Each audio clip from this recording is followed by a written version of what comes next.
Hello friend, welcome to our channel SK study education में आप सभी का स्वागत है। आज के इस वीडियो में हम देखने वाले हैं क्लास 10 का जो सब्जेक्ट हमारा साइंस होगा, विज्ञान, जो हम लोग मॉडल पेपर देखेंगे ऑब्जेक्टिव, जिसमें 48 ऑब्जेक्टिव क्वेश्चन होंगे जो मॉडल पेपर 3 होंगे। जो ही प्रश्न हैं काफ़ी महत्वपूर्ण प्रश्न होंगे, इसलिए वीडियो के लास्ट तक बढ़े। अगर आप हमारे चैनल पर नए होंगे तो चैनल को subscribe and like and share जरूर कीजिएगा। चलते हैं क्वेश्चन को देखते हैं।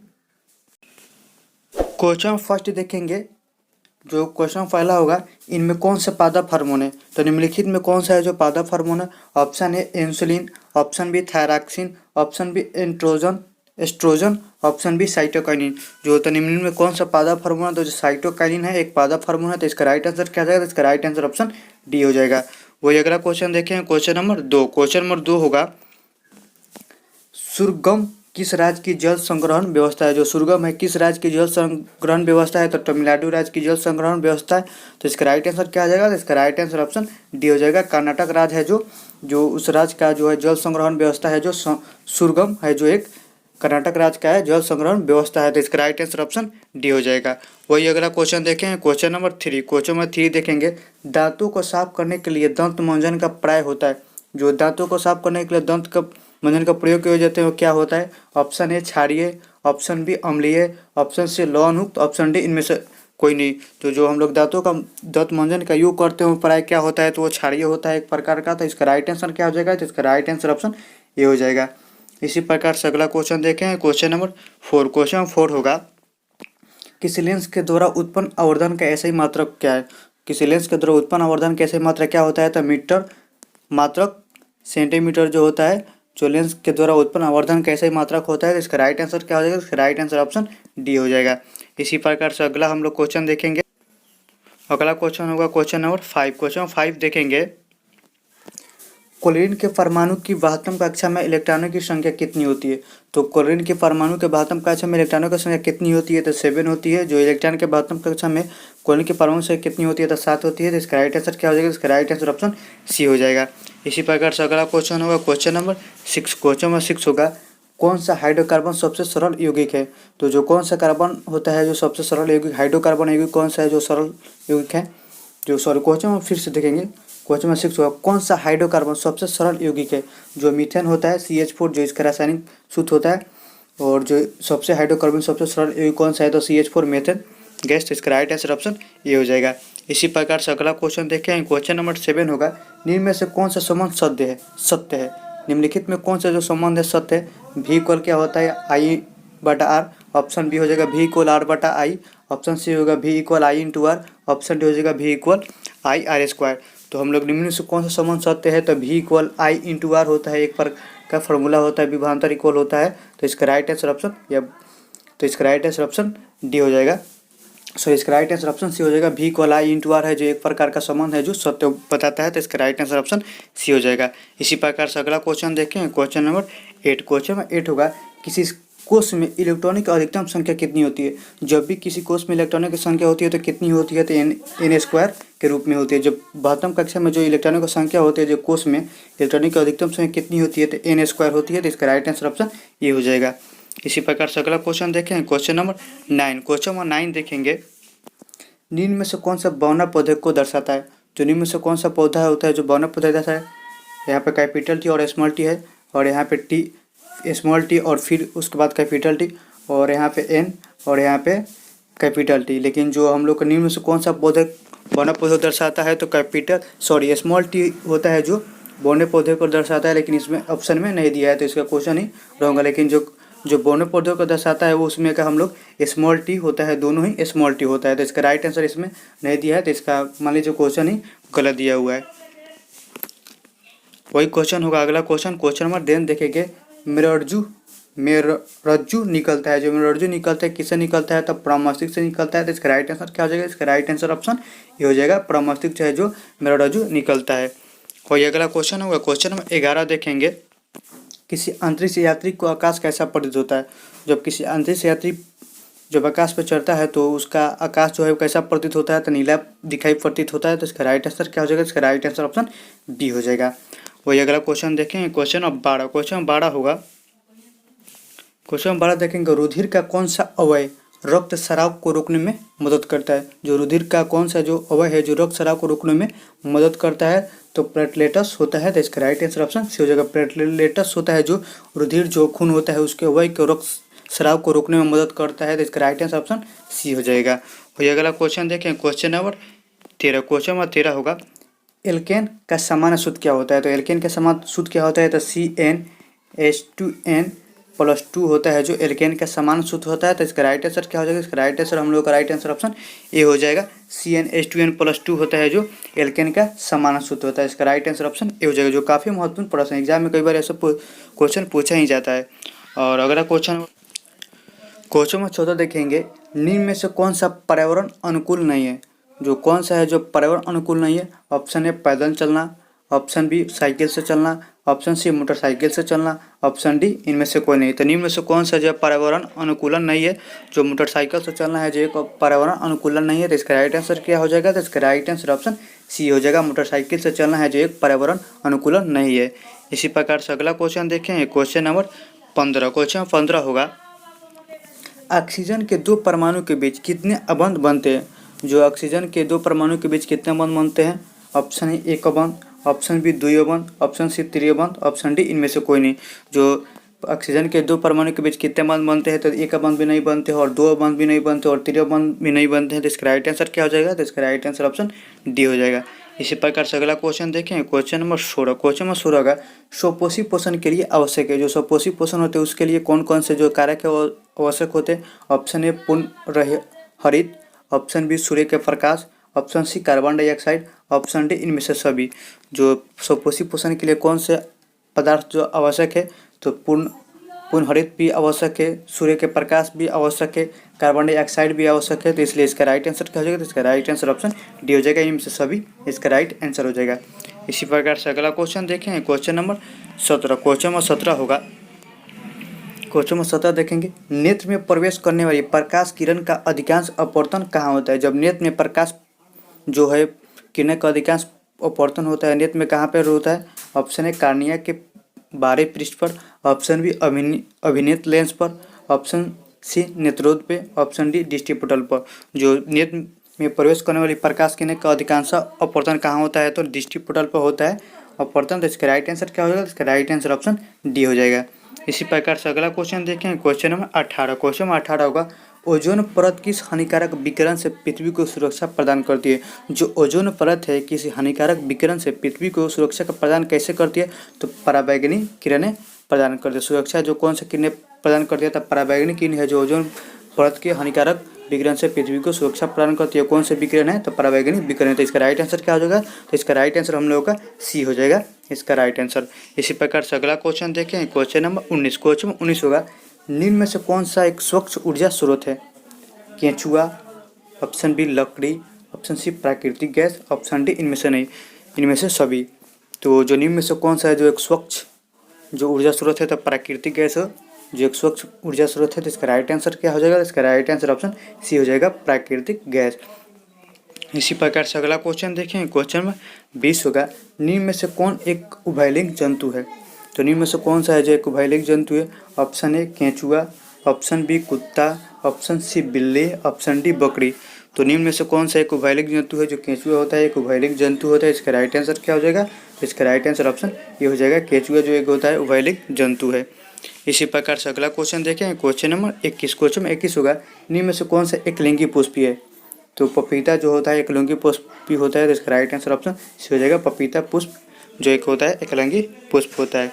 इसी प्रकार से अगला क्वेश्चन देखें, क्वेश्चन में 22। क्वेश्चन में 22 होगा, कौन सा अधातु कमरे तापमान पर तरल अवस्था में पाया जाता है? कौन सा अधातु होता है जो कमरे के तापमान पर तरल अवस्था में पाया जाता है?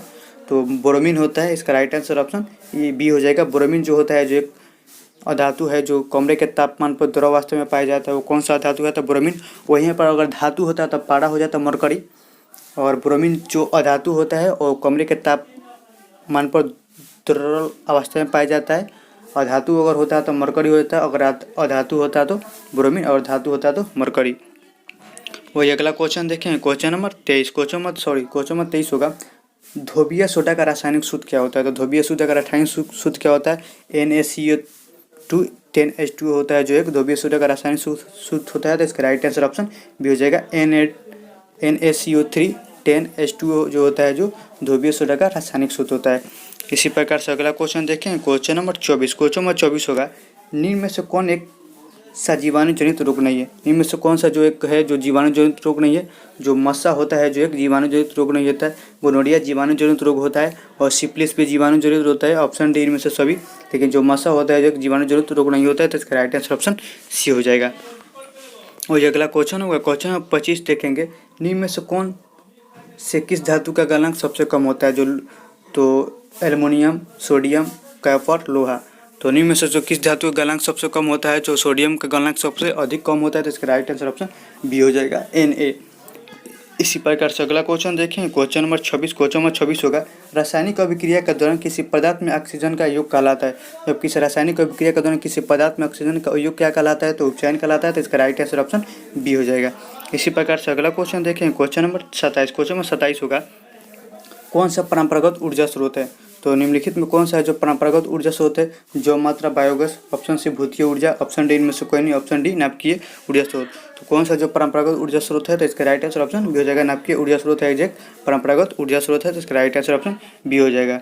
वही क्वेश्चन 28 होगा। क्वेश्चन 28 होगा, संगमरमर का रासायनिक सूत्र क्या होता है। तो संगमरमर का रासायनिक सूत्र क्या होता है, CaCO3 होता है जो संगमरमर का रासायनिक सूत्र होता है, तो इसका राइट आंसर ऑप्शन सी हो जाएगा। CaCO3 होता है जो एक संगमरमर का रासायनिक सूत्र होता है। वही अगर क्वेश्चन नंबर 29 हो, क्वेश्चन 29 देखें, अतिभरण के समय विद्युत परिपथ में विद्युत धारा का मान क्या होता है।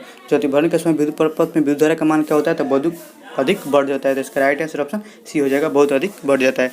इसी प्रकार से अगला क्वेश्चन देखें, क्वेश्चन नंबर 30 होगा, जैव विविधता का विशिष्ट स्थल कौन सा है। जो जैव विविधता का विशिष्ट स्थल होता है क्या होता है, तो वन होता है, जंगल होता है, तो इसका राइट आंसर ऑप्शन डी हो जाएगा, वन। वही अगला क्वेश्चन होगा क्वेश्चन 31। क्वेश्चन 31 देखेंगे, वायुमंडल में प्रकाश का कौन सा रंग वन अधिक प्रकीर्णन होता है। जो वायुमंडल में प्रकाश का कौन सा रंग होता है जो अधिक प्रकीर्णन करता है, तो नीला रंग का प्रकीर्णन सबसे अधिक होता है, इसका राइट आंसर ऑप्शन बी हो जाएगा, नीला। इसी प्रकार से अगला क्वेश्चन देखें, क्वेश्चन 32। क्वेश्चन 32 होगा, निम्न में से किस माध्यम में प्रकाश का चाल अधिकतम होता है। जो निम्न में से किस माध्यम में प्रकाश का चाल अधिकतम होता है, तो हवा, जल, शीशा, हीरा। तो निम्न में से कौन सा जो प्रकाश के चाल अधिकतम होता है, तो हवा में प्रकाश का चाल अधिक होता है, इसका राइट आंसर ऑप्शन ये हो जाएगा। वही अगला क्वेश्चन है क्वेश्चन नंबर 33। क्वेश्चन नंबर 33 देखिए, चाल का प्रतिरोध निर्भर नहीं करता है। तो चाल का प्रतिरोध किस पर निर्भर नहीं करता है, तो चालक के प्रवाहित विद्युत धारा पर है जो चाल का प्रतिरोध निर्भर नहीं करता है, तो इसका राइट आंसर ऑप्शन डी हो जाएगा। वही अगला क्वेश्चन देखें, क्वेश्चन नंबर 34। क्वेश्चन नंबर 34 होगा, निम्न में से किस दर्पण की फोकस दूरी धनात्मक होती है। तो उत्तल दर्पण की फोकस दूरी धनात्मक और अवतल दर्पण की फोकस दूरी ऋणात्मक होती है, तो इसका राइट आंसर क्या हो जाएगा, तो इसका राइट आंसर ऑप्शन बी हो जाएगा। उत्तल दर्पण की जो फोकस दूरी होती है वो हमेशा धनात्मक होती है, और अवतल दर्पण की फोकस दूरी होती है वो हमेशा ऋणात्मक होती है, तो इसका राइट आंसर ऑप्शन बी हो जाएगा। हम लोग को धनात्मक पूछ रहा है तो धनात्मक यहाँ पर उत्तल दर्पण का हो जाएगा, वही यहाँ पर ऋणात्मक होता है तो अवतल दर्पण का ऋणात्मक हो जाएगा, तो इसका राइट आंसर ऑप्शन बी हो जाएगा। और ये अगला क्वेश्चन होगा क्वेश्चन 35। क्वेश्चन 35 देखेंगे, पादप में पाए जाने वाले बेदी हार्मोनियम में से कौन सा रंग है। जो पादप में पाए जाने वाले बेदी हार्मोनियम में से कौन सा है, तो जिब्रेलिन जो होता है एक पादप में पाए जाने वाले बेदी हार्मोन में कौन सा है, जो जिब्रेलिन होता है एक पादप में वृद्धि हार्मोन कहलाता है, तो इसका राइट आंसर ऑप्शन ये हो जाएगा, जिब्रेलिन से एक वृद्धि हार्मोन है। इसी प्रकार से अगला क्वेश्चन देखें, क्वेश्चन नंबर 36। क्वेश्चन नंबर 36 होगा, निम्न में से कौन सा उपधातु है। गैलियम है जो एक उपधातु है, जिंक धातु है, और कैल्शियम भी धातु है, और कार्बन भी धातु है, लेकिन जो गैलियम होता है जो एक उपधातु है, तो इसका राइट आंसर ऑप्शन सी हो जाएगा। और ये अगला क्वेश्चन देखें, क्वेश्चन नंबर 37। क्वेश्चन नंबर 37 होगा, समान अनुसूथिलित रक्तदाब होता है। जो हम लोग का सामान्य रक्तदाब होता है वो कितने होता है, तो 80 mm का होता है, तो इसका राइट आंसर ऑप्शन ए हो जाएगा। इसी प्रकार से अगला क्वेश्चन देखें, क्वेश्चन 38। क्वेश्चन 38 होगा, विभक्त वलय का उपयोग किस उपकरण में किया जाता है।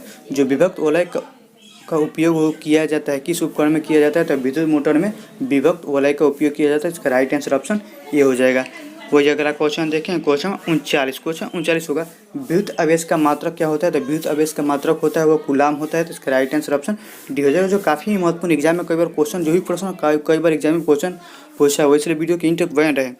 वही अगला क्वेश्चन देखें, क्वेश्चन नंबर 40। क्वेश्चन नंबर 40 होगा, हमारे शरीर का पीएच परास के बीच कार्य करता है। किस परास के बीच हमारा जो शरीर का कार्य करता है, तो किस पीएच परास के बीच रहता है, तो इसका राइट आंसर ऑप्शन डी होना चाहिए हम लोगों का 7.0 से लेके 7.8 के बीच में है, जो हम लोग के बीच का हमारे शरीर का पीएच मान जो कार्य करता है वो 7.0 से लेकर 7.8 तक ले। वही क्वेश्चन में 41 देखें। क्वेश्चन में 41 होगा, प्रोपेन का आणविक सूत्र C3H3 है, तो इसमें जो प्रोपेन का आणविक सूत्र होता है C3H3 होता है, तो इसमें ऑप्शन है 7 संयोजक बंध है, 7 संयोजक बंध होता है नहीं होता है, और 800 संयोजक अबंध है नहीं है, 900 संयोजक अबंध है नहीं है, और 200 संयोजक अबंध है तो है। तो जो इसमें प्रोपेन का आणविक सूत्र है इसमें 200 संयोजक अबंध होते हैं, तो इसका राइट आंसर ऑप्शन डी हो जाएगा। वही अगला क्वेश्चन देखें, क्वेश्चन 42 होगा, जो देखिए आधुनिक आवर्त सारणी में बाईं से दाईं ओर जाने पर परमाणु का आकार क्या होता है।